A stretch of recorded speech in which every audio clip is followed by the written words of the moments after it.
Thank you for listening to Mormon Sex Info. This episode is an archived episode and is only now becoming publicly available. Mormon Sex Info relies on contributions. To contribute, please visit mormonsex.info. And now, please enjoy this episode.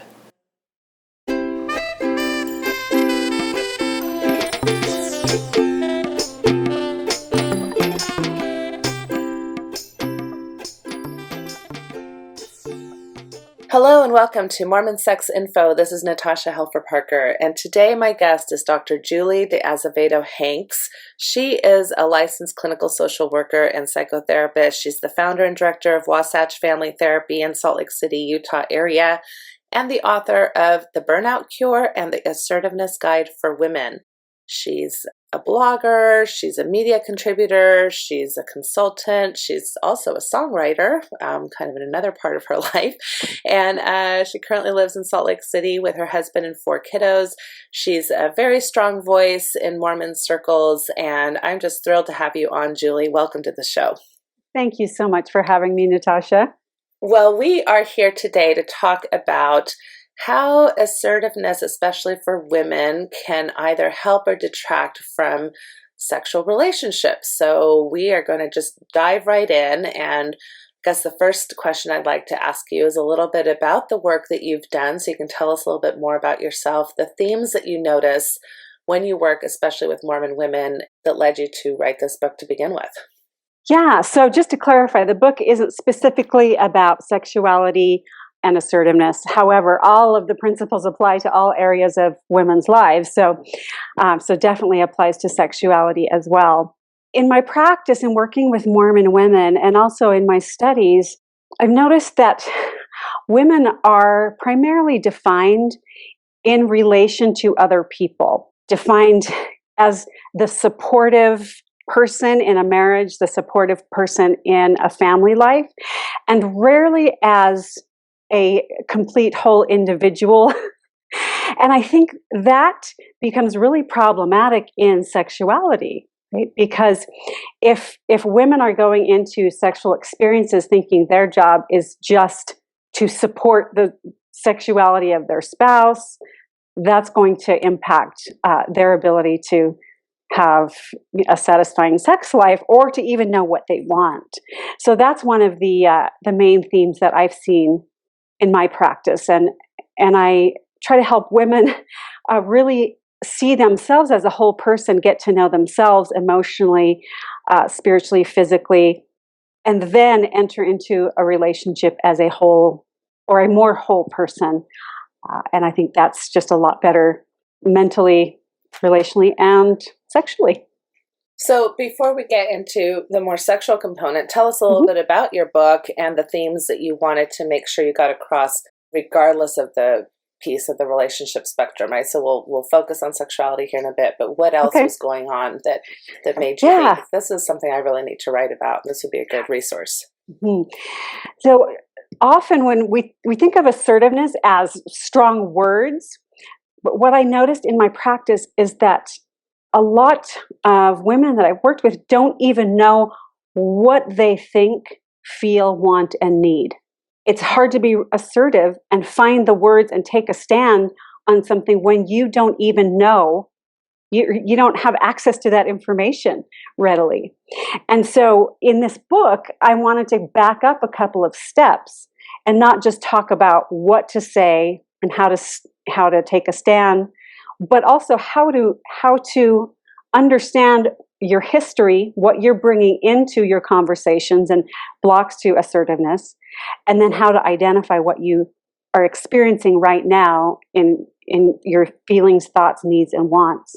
And then how to manage your emotions so you can express what you think, feel, want, and need in effective ways.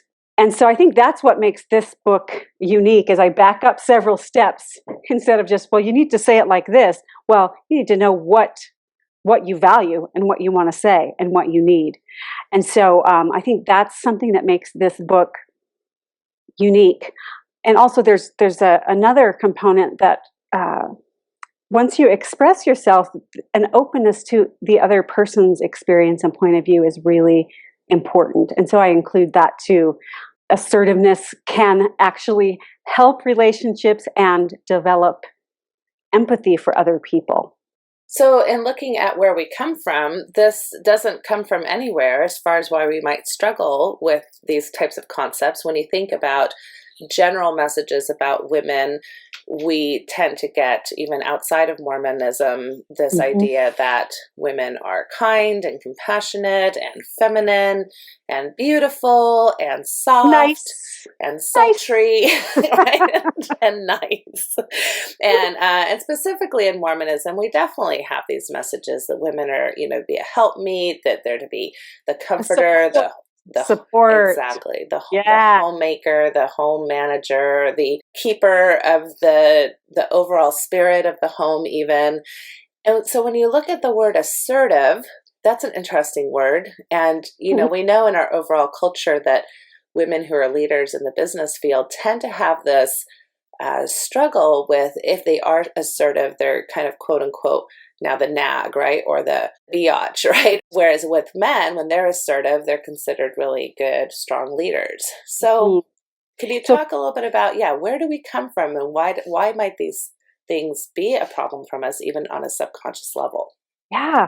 Well, I think the expectation that women are soft and kind, that stereotype, it really works against us, because assertiveness is almost a bad word, and it's often associated with aggression. And even if a woman is being assertive, she may be perceived as being aggressive when it's really not, but it's just out of the norm for what people expect for a woman. I think that's part of it, just culturally.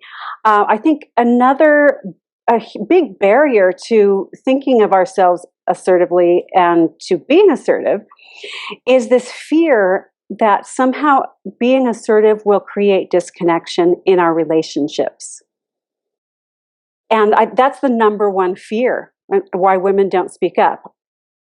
I don't want to make things worse. I don't want people to think I'm controlling. I'm worried about what they'll think of me. I'm afraid the person won't like me. I'll be misunderstood. I'll be shut out. I'll be fired. All of these disruptions or disconnections keep women from speaking up. And in the book, I talk about how actually the opposite is true. When you know and are really clear about what you think, feel, want, and need, and you can convey it in a strong and compassionate way, that will actually bring you closer to other people. So let's talk about the other side of the coin really fast, just to throw this out there and see what you think. Because one of the things that I noticed too, as far as some of the dynamics that we have going on as far as the power plays in Mormon marriages, is on the one hand, you have this idea that the husband is the patriarch and the woman kind of supposed to be a team player, but kind of hard to know how to do that or figure that out when you have this patriarchal system. And then we have all these interesting messages about how women are the more spiritual ones, the ones that are better or nicer naturally. This is some of the folklore that comes along with maybe not needing the priesthood, for example. Men are more debased and, I don't know, perverse or something. There's something wrong with men to begin with, and so they need a little bit more help. And what I notice is sometimes the other side of the coin is that sometimes I find that women can get away with being quite critical of their husbands. In other words, you really need to get on the program, you need to be more spiritual. And so you have almost this kind of weird assertiveness that's not necessarily helpful to the marriage either. Do you notice that at all? So that we talk about both sides of the coin? Well, I wouldn't call criticism assertiveness. So I think there's a difference, or they, not necessarily they're the same thing. So I consider assertiveness to be expressing things directly and clearly, owning that it's your experience, right? And the example you gave is, you need to get with the program, you need to do this. So in my definition, that would actually not be assertive. That would be trying to feel powerful, but not necessarily being assertive. And that's being aggressive, or there's a lot of passive aggressive behaviors in Mormon marriages. Exactly. As right. well. I think maybe what you're pointing to is that, as we're trained to be nice, kind, compliant, supportive, we don't get a lot of training on how to get our needs met directly. right? So it's hard to say, I feel scared because you're not, blah, blah, blah, or you're not, or I would like this. I would like us to have family home evening every week, and I would like you to lead that. How do you feel about it? That's different than, gosh, I wish we had family home evening every week like our neighbors do. I mean, he's such a better patriarch, So those are different approaches, and we don't get a lot of training as LDS women in how to be direct and assertive with what we think, feel, want, and need. So it comes out in hostile, like more aggressive or passive aggressive ways. Right. Now, I love how you denoted the difference between assertiveness and being critical or contemptuous, which many times is what happens without, I think, the intention of that happening, and how that's set up by some of the cultural ways that we talk about this. And then back to your side of the coin that you were bringing up to begin with, is this thing that at some level, women are under the authority of men, regardless of whether it's marriage or ward settings or leadership settings. There's always, in essence, a man who has jurisdiction over your decisions. And so that can be really hard to know how to be assertive when sometimes your decisions or your needs or your ideas of what you want can be trumped by, well, that's not a righteous desire, honey, right? Or, sorry, sister so-and-so, that's not approved by the bishop's way of doing things, right? And so, in a sense, women are always in that one down position in our culture,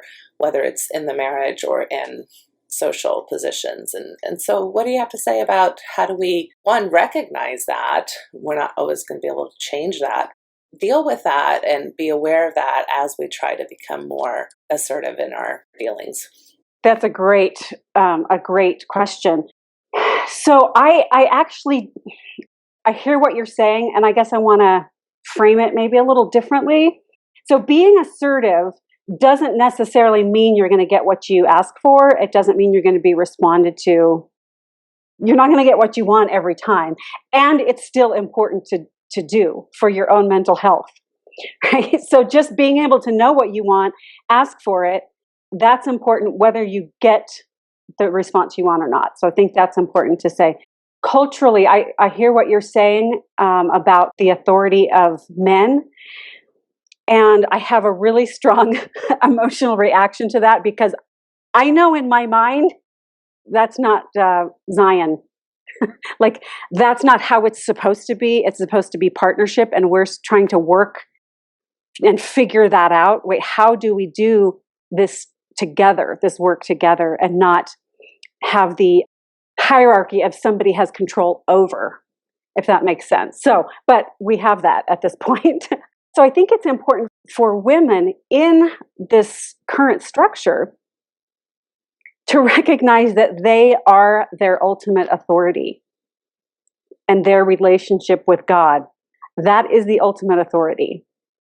Personally, when I got that, I am the boss of me, and I will have to answer for every single choice. No one else will answer for my life or choices. That's really empowering. Right.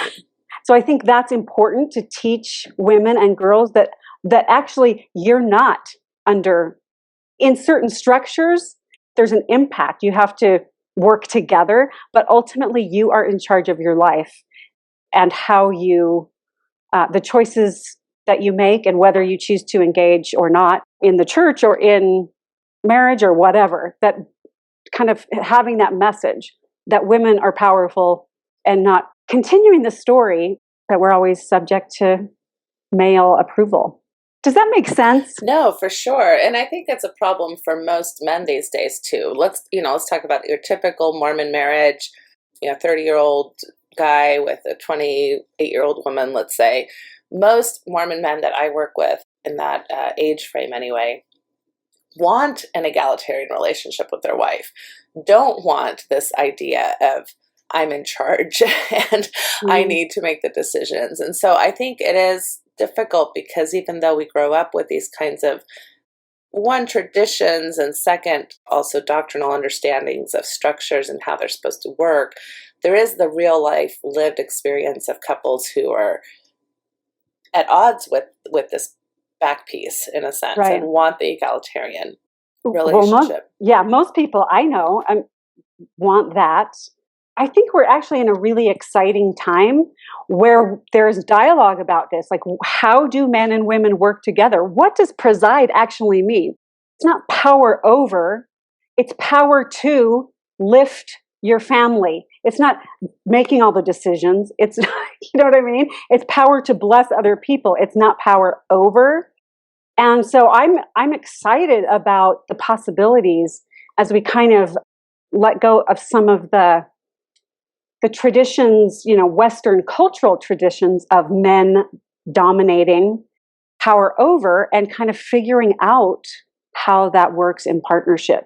Because I don't think we're there yet. And obviously you don't either. Right. No, for sure we're not there yet.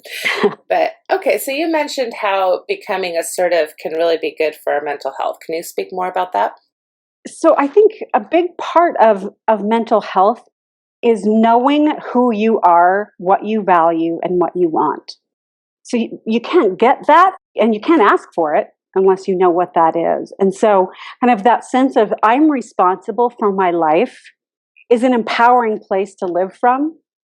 And people who feel like there are aspects of their life that they can affect change and make decisions, I mean, those people are mentally healthier than people who feel like victimized by everyone and every experience that they have.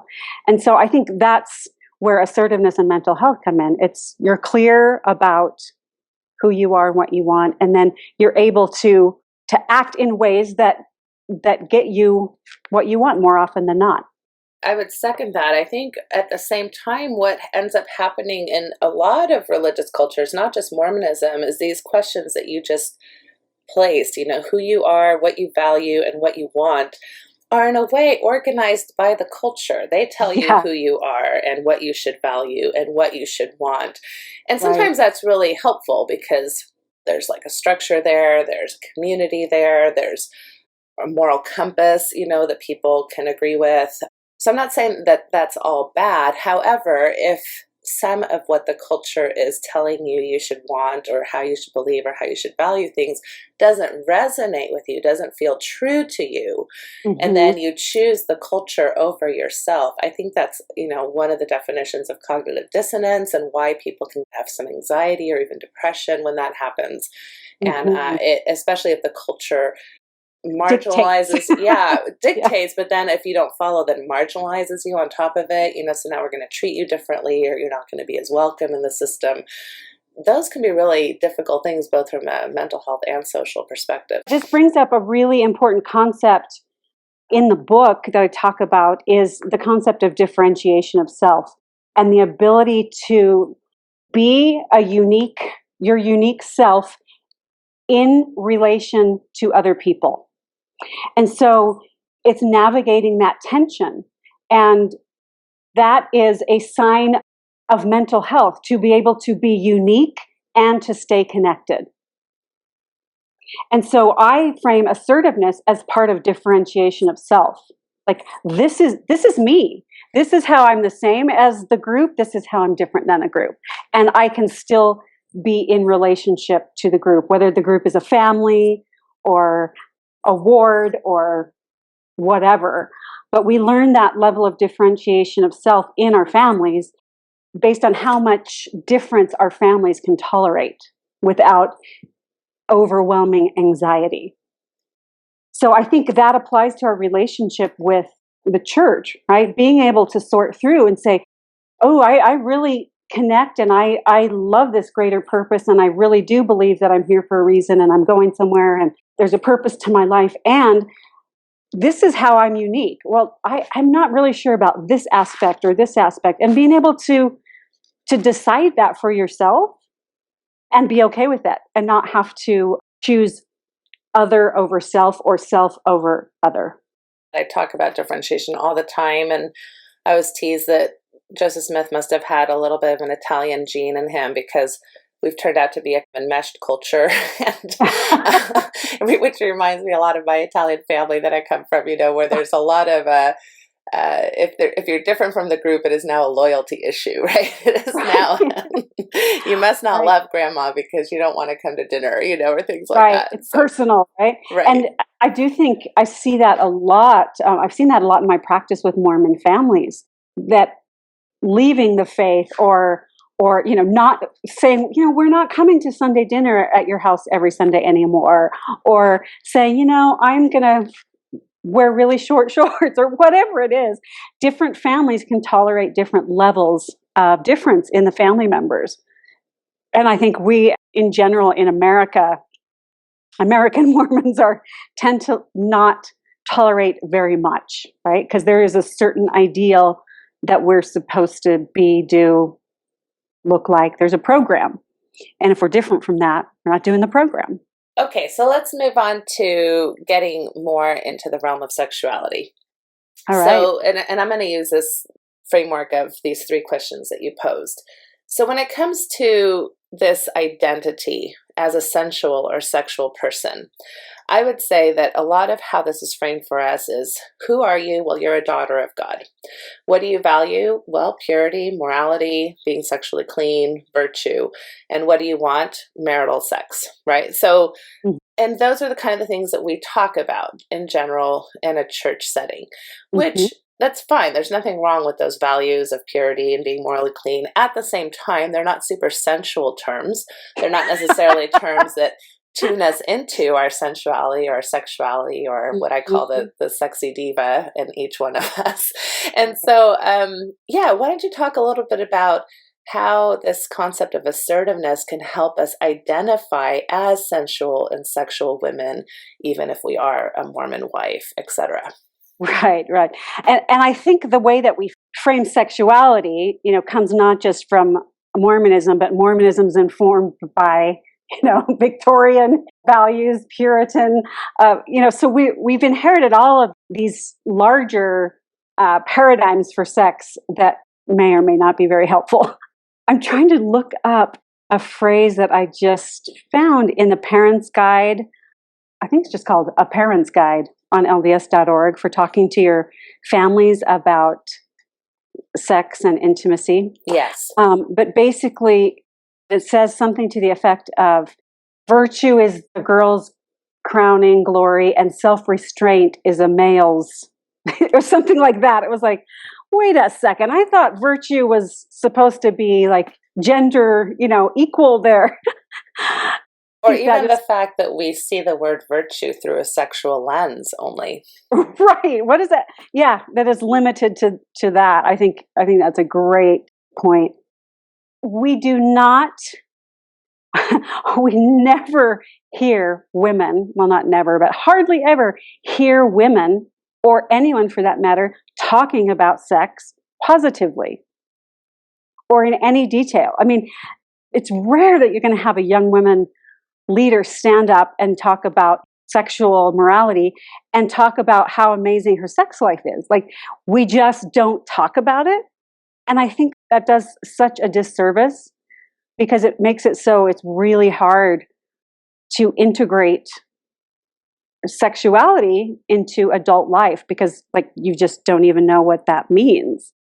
Yeah. Right. We approach sexual education from what not to do. And nothing about what it can be or should, you know what I mean? Right. That it's positive. I mean, so I think that's really, we're missing the boat there on integrating sexuality into our lives in a really just normalize it. So by not talking about it, it becomes this thing outside of us instead of just a normal part of integration. We're spiritual beings, we're sexual beings, but we focus on the spiritual part. We can talk about that, but we can't talk about sex. Because sex is sacred, which means even if you are having a great sex life, there's something uncomfortable about mentioning that because there's something private or sacred about that. And so we have that issue. It says that in the manual too. It says, don't talk about it.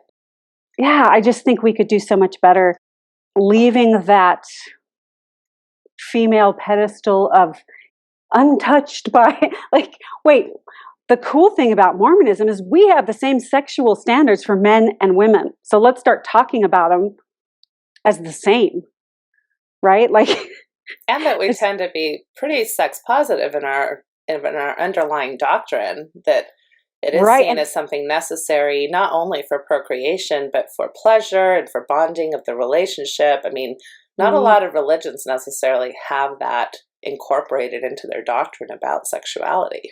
Yeah, so I think that's really cool, and that it's the standards are the same for men and women.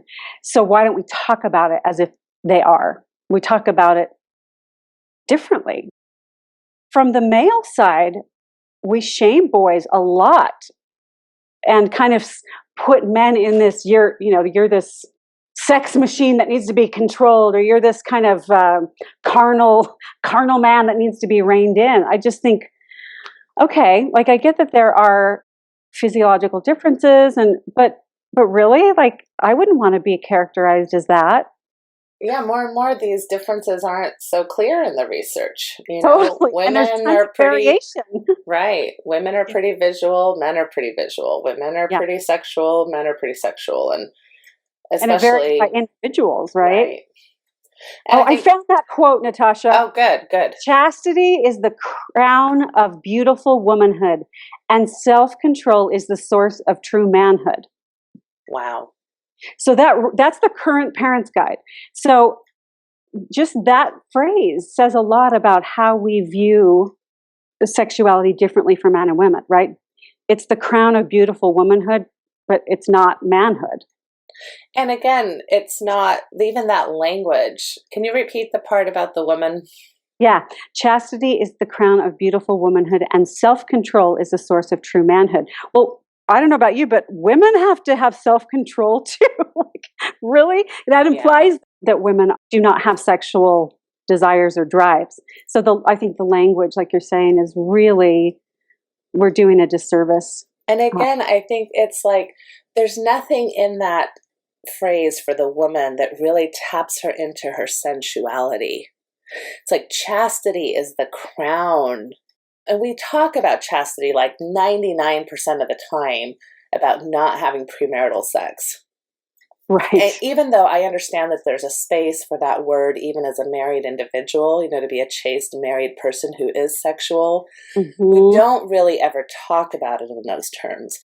And so when we talk to young women about chastity being so much part of their value, and also all the messages around modesty, so that watch how attractive you are. It's kind of this double-edged sword. Be attractive. We want not you too attractive. Right? We want you to attract a mate and be pretty, but not to the point where you're sensual or sexual or arouse any type of sexual thoughts. Boy, that really sets women up to really divorce themselves from their sensuality in ways that aren't always easy to turn back on once they're married.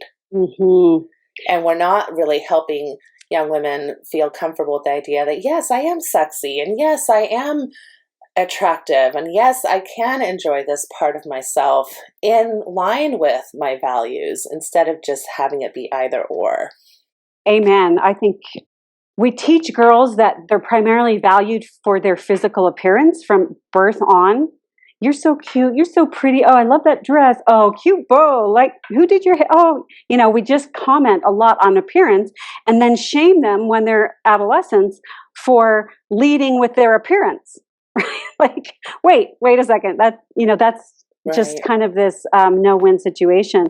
And then we shame boys for being attracted to sensual, sexual, confident women, or you know what I mean, or anything sexual. Like, well, you shouldn't, that's carnal. Well, is it? I think what we do with it is determines, but having it is totally a gift from God. So we got to sort that out. Like saying, oh, thank goodness you're attracted to Elizabeth and the ward, and thank goodness, that's awesome. That means your body's working. And now what are you going to do with that attraction, right? Are you going to ask her out on a date? Are you going to do something inappropriate? Are you going to be respectful in how you treat her, and vice versa to the women too, to the young women, because this idea that, oh, you will be acted upon, but you will never act, first of all, denounces their sexual energy. And girls oftentimes, or women later, will tell me, yeah, I thought there was something weird about me because I was the one really liking and looking at, his body parts, and it didn't seem like anybody else was doing that, so there must have been something super hypersexual about me. So it really kind of damages both ways. Right. And another thing, we do not associate sensuality, sexuality, desire, drive with the word wife either. It's still kind of this pristine, like supportive kind, like we started out the conversation in the beginning. There's very little association with sexy, desirous. That just isn't part of what we think of when we think of wife. We think of support, helpmeet, more practical kinds of things. And so I found in my work with LDS women, I found it helpful to go, okay, think of yourself as a girlfriend, because somehow there's more freedom with that. Like, you're a married girlfriend, so go be a fun, sexy, sensual girlfriend to your husband. And there's more room for sensuality and sexuality in different language. Right.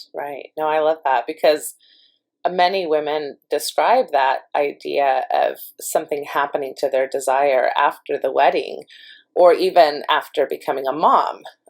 Granted, there's a lot of being a wife and a mom. Like, right. Those words are not sexy. Right. Or at least we haven't traditionally thought of them. And I think we should. It's being a mom is sexy. Being a wife is sexy. Come on. And you see this culturally played out. I have a lot of family in Latin America, and so, in the Catholic tradition, you see some of this.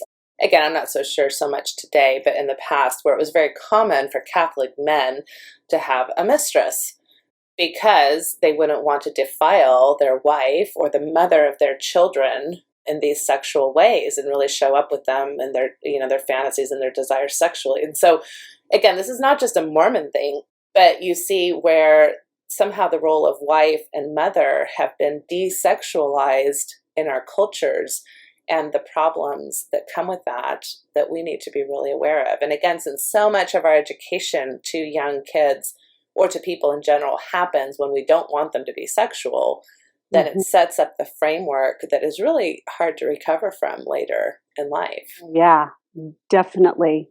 And it's really confusing I'm just thinking about a lot of younger couples where it's like, well, is this appropriate? Like, is this even, should we even be doing this in the bedroom? Like, there's just no discussion about it. We talked about don't. Okay, now it's okay. But what does that mean? In other words, what's pure sex? What's righteous sex? Right. And we tend to romanticize that or vanilla that, which, again, there's nothing wrong with vanilla sex. Plenty of people love vanilla sex, but is oral sex okay? Is having different fantasies and sharing those okay? Is wearing lingerie okay? And it's always fascinating to me how many of those types of questions I get as a Mormon sex therapist, because to your point, people haven't taken back their own authority. And secondly, I think your points about how we desexualize our messages, then those seem like naughty type of sex versus righteous, pure chastity type of sex, which, again, you can see how these words just do a number on your psyche. Right, because they're not seen as complementary, they're seen as opposites. Exactly. I think that is making our lives harder. It doesn't need to be that way. It'd be great to have a lesson on chaste oral sex. Let's mix those terms together. Right? What? You will be called into the stake president's office. Yeah, no doubt, right? But I think parents can have those conversations. I think we need to give parents permission. Like this, look, it's talk about sex with your kids. They're talking about it with their friends. They're talking about it online. It's okay, and it's part of training, right? And teaching. Like you teach all the other areas of life, but Why do we leave that out? For sure. So let's hit again your concepts of assertiveness. How can that help women with typical issues as far as orgasm and sensing pleasure in their sexual experiences, prioritizing pleasure? Yeah, let me give you the 5 skills of assertiveness that I talk about in the book, and then we can talk about how those apply sexually. The first is self-reflection, and that is having an awareness of the patterns that you're bringing and the beliefs from your family of origin. So what are you bringing with you that's impacting your ability to communicate and relate with other people? And then the second is self-awareness. So what's going on right now for me, feelings, thoughts, needs, and wants. So that's the second. The third is self-soothing. That has to do with managing emotions. So either being able to calm yourself down if you're upset, or if you're disconnected, being able to access emotions and feelings so you can effectively communicate. The fourth is self-expression. So that's actually what you say and how you say it. And then the fifth is self-expansion. So that's holding space for the other person's point of view and developing compassion. So those are the 5 skills that I talk about. They apply to sexuality, and I'm sure you're already going, oh yeah, that applies, that applies. So the first skill, self-reflection, is understanding patterns and beliefs, communication patterns, messages about gender, everything. So what we're bringing into our current relationship. So that's self-expression. So the self-awareness is what's happening in my body right now. What am I thinking? What am I feeling? What do I want? And what do I need? So I think that's really key in developing a satisfying sexual relationship, is to be able to tune in to ourselves. And the women that I've worked with who have had difficulty sexually have difficulty connecting with themselves because they're so attuned to the needs of everybody around them. And so I think that's really important to explore, of course, sexually. Like, what do I want? What feels good to me? What do I need right now? And then the self-soothing, managing whatever feelings, anxieties come up. I know a lot of clients that I've worked with have a ton of anxiety around sex because it's either not fulfilling, or they feel too much pressure, or not good enough, for anxiety about body. So being able to manage that in a way that you can continue to communicate and express yourself sexually. Then self-expression is, actually talking to your partner about what's happening, what you want. I mean, I'm amazed at how few people have regular open conversations about their own sexual relationship. As if it's just supposed to magically be awesome, Such a taboo topic. It's so uncomfortable that even though you're literally physically naked with somebody, it's so much harder to get emotionally naked and actually talk about it. Right. And I think that when couples can really reveal themselves emotionally and sexually, that is when really great sex can happen, right? Like, you can have the physical piece without the emotional, but when those come together, that's where it gets really good. So there's the, being able to say what's going on for you, what you want, need, what you're thinking. So that would be sharing fantasies, sharing what kinds of specific things you want, what you need. So you may be like, you know what, I just need to tickle my back for a while. I just need to relax. Being able to ask for what you want. And then the fifth, self-expansion, is asking the other person what's going on for you. Tell me what you're needing and wanting and how you're feeling. And we learn and we grow in relationships.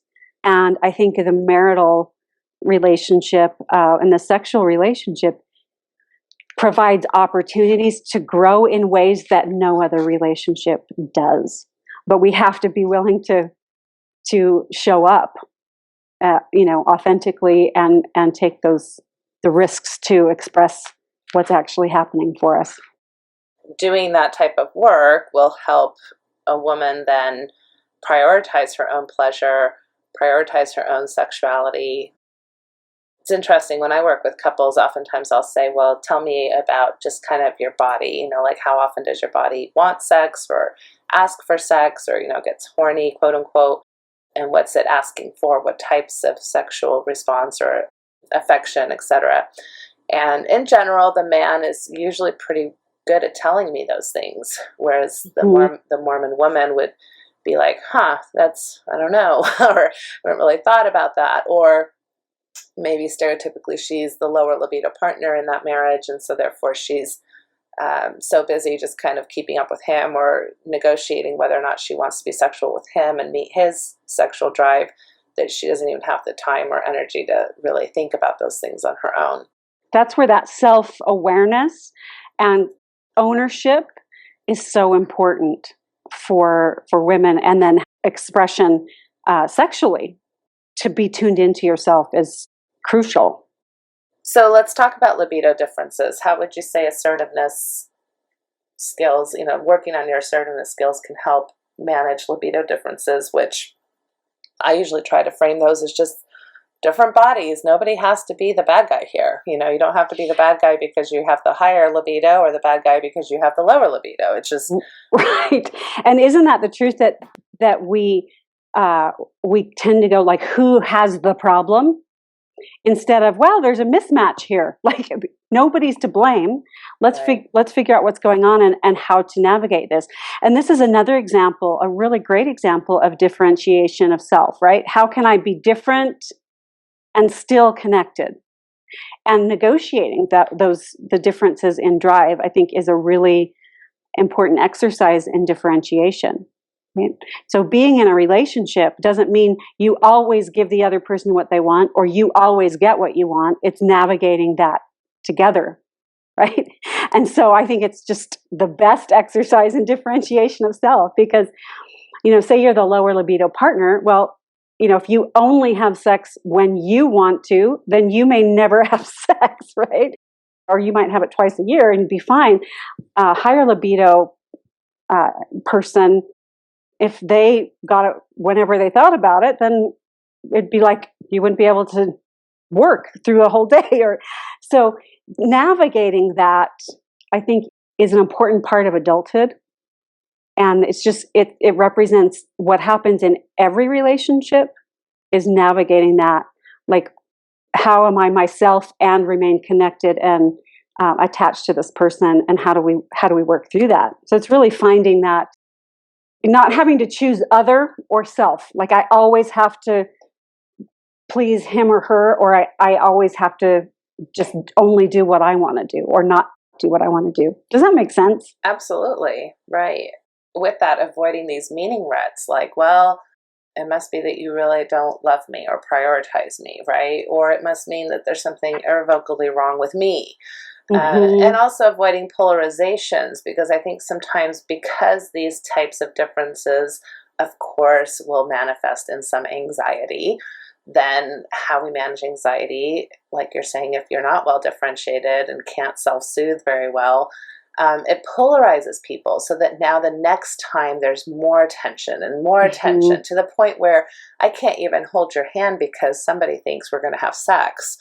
Or we're going to have a discussion about sex, and so it affects even very simplistic forms of affection in some couples, where this becomes kind of a toxic pattern of not knowing how to communicate about something that's very hurtful for usually both people. Yeah. And I think, Natasha, this ties in to that emotional awareness and the meaning, and being able to take ownership of our own experience. Right. So many couples like, well, you must not love me because you don't want to have sex very often, instead of saying, owning with your own experience and saying, physical affection is really important to me. And I know we're on different pages, and I would love to plan some time this week where we could be sexual together, and, like owning it, making the request instead of making the other person bad. And what does it mean to you? right? That's always really helpful. Like, oh, I didn't know it was that important, or oh, that's how you get comfort. Oh, I didn't know that. So being able to know that about yourself and then express that to your partner is, I think, really, really key. And even on the other side, the example being, but it's hard for me when you say that because my anxiety goes up. I don't naturally feel like I want to have sex, but then I feel this, desire to want to be there for you. And so I really feel conflicted, and that's just really hard for me. Even Right. though that doesn't lead to a solution right in that moment, just to be able to talk like that and just be able to say, this is hard and how do we do this? Or maybe we can actually go and talk to somebody like a professional who could help us negotiate these things since we feel kind of stuck, and we don't have to do that 20 years into the marriage where things have gotten so toxic. Like, let's do that within the first year so that we get these things figured out from the get-go. I love your example of being able to talk about, well, then, when you say that, my anxiety goes up because of this, and being able to share, then I feel guilty because I want to please you. And being able to talk about that actually, in my mind, is the solution, right? Because like when you are connected emotionally, then it makes it safer to risk. Right. So the solution isn't having more or less sex. It's being connected emotionally and then having that be expressed sexually. So I think that's thinking about sexuality as a growth process instead of like a thing that needs to be fixed can be really helpful.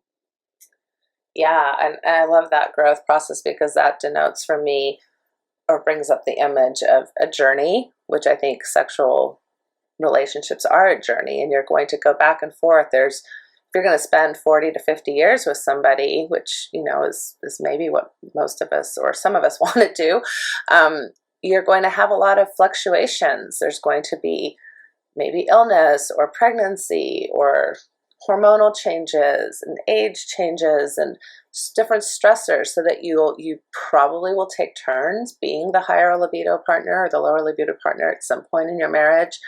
You'll probably have different sexual needs or desires along the way.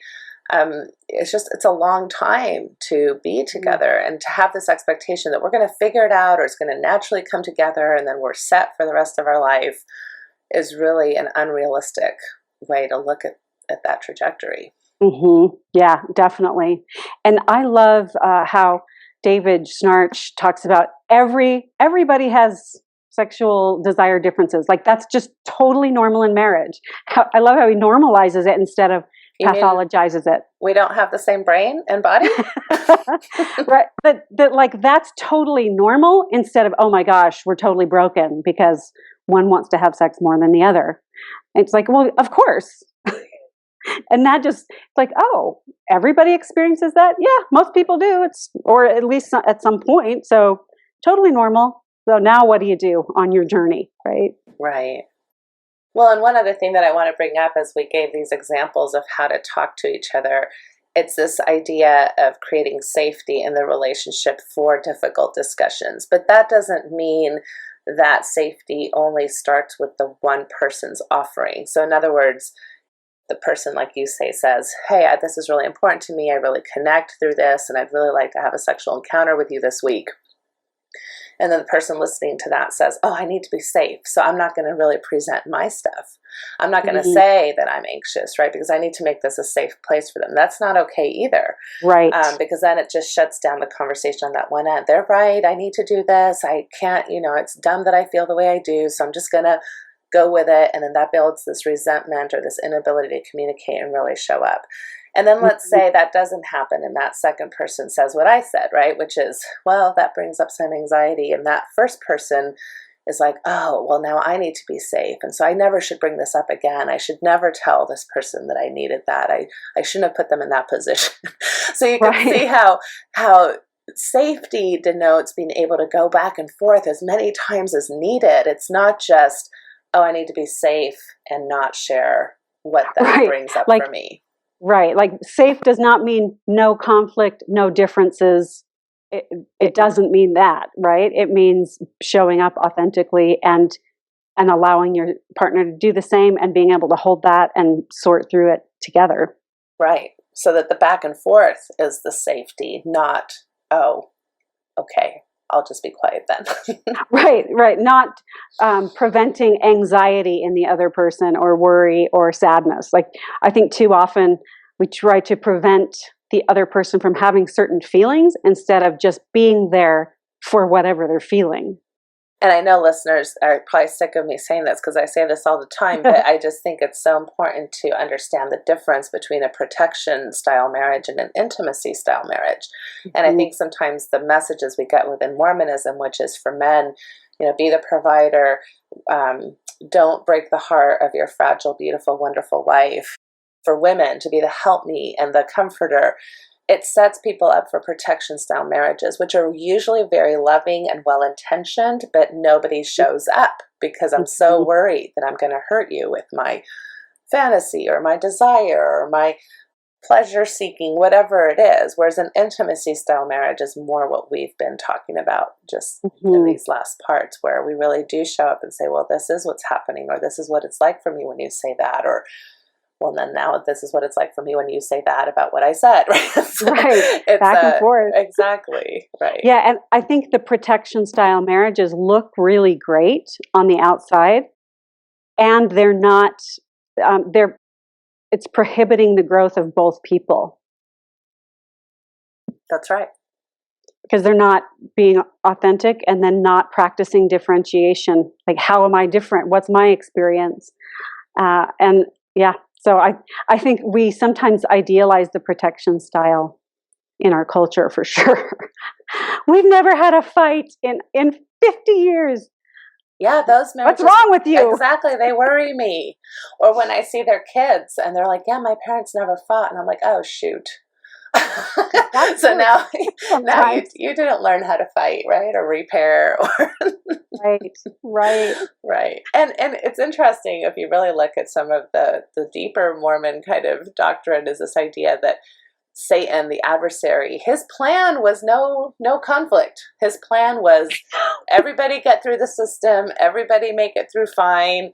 It was semi-protection styled, whereas, Heavenly Father's plan is more about, let's get in there, let's dig into the hard stuff, let's have some pain and growth and pleasure and joy, and let's experience it all. Mistakes. And in the process, there's some pretty hard feelings, even for heavenly parents that weep and that, have feelings themselves. So it's really interesting when you look at not only how we parent, but how we have relationships that are protection style, when really that's not, I think, even the understanding of how Mormonism looks at the purpose of life. Right. But somehow that gets filtered out when in family relationships. Somehow we're supposed to keep everybody happy. My job as a mom is to keep my kids happy. No, it's not. Right. It's to help them learn how to navigate a full range of emotion and how to make choices and use their agency, and how to repair disconnections in relationships. And yeah, I think that's great. And I don't know why we forget that. Like, somehow we have to protect everybody from uncomfortable experiences, when that's really how we grow. Right. Well, this has been a great discussion, Julie, and I just want to open up some space here before we end for you to either give us some closing thoughts or address something that maybe I didn't ask you about that you were really wanting to cover. What do you want to leave us with? I think we've covered a lot of good stuff. I just want to reiterate how important it is for women to know themselves, to invest in themselves. And there's a myth that is selfish in our culture. If you prioritize yourself and your needs, that's selfish. And in my professional and personal experience, I know that that's not the case. And that when you are differentiated and you know who you are and you can express yourself, that's the pathway to better, closer relationships. And I think that's what everybody wants, is to have those secure relationships. Thank you for your time. I so appreciate you being on the show, and I wish you well in all your endeavors. Thank you, Natasha.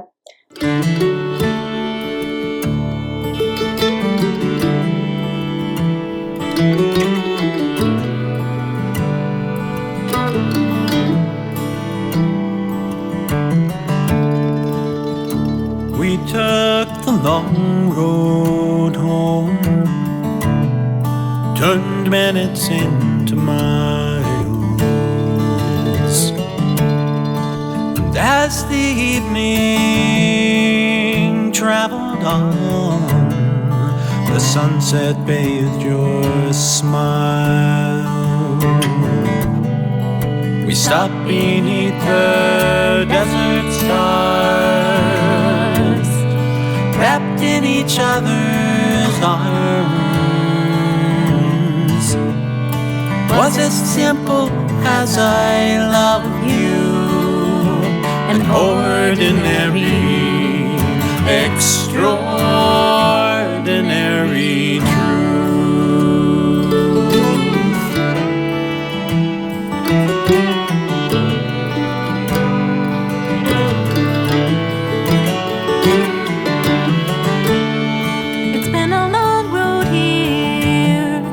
A trail with tears, pain and sorrow too. But through every storm we traveled on, like lovers do. And if sometimes we fell apart, we always came back home. Was as simple as I love you, an ordinary, extraordinary truth.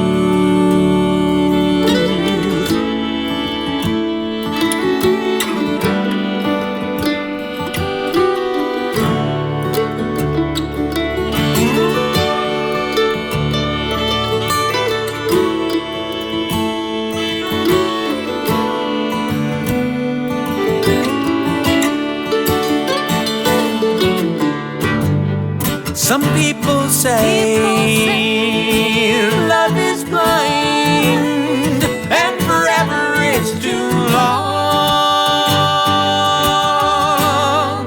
But I see your eyes in every sunrise. Can't imagine life alone.